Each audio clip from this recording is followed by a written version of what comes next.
Le chèque alimentation, mesure du candidat Emmanuel Macron destinée à permettre aux plus modestes d'avoir accès à des produits alimentaires français de qualité, sera mis en place, dès après l'élection, en cas de reconduction du président sortant, a assuré dimanche Julien Denormandie, ministre de l'Agriculture et proche de Macron.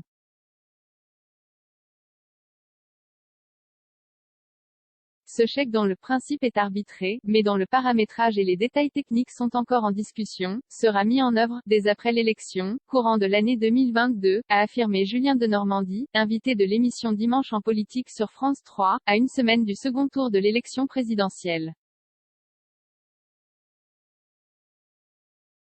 L'idée, c'est de dire que, vous avez aujourd'hui près de 8 millions de nos concitoyens qui ont du mal à avoir accès aux productions locales, aux productions de qualité, à nos productions françaises en réalité et donc il faut leur donner un coup de pouce pour les aider à acquérir cela, a déclaré Julien Denormandie, un des fondateurs de La République En Marche.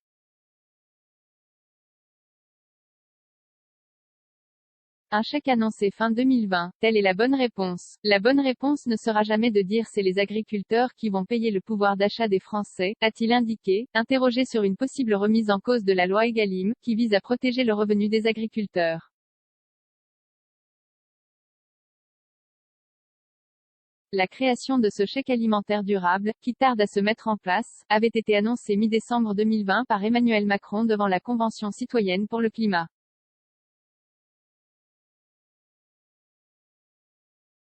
Son instauration a été définitivement adoptée dans la loi Climat et Résilience votée en juillet 2021 au Parlement.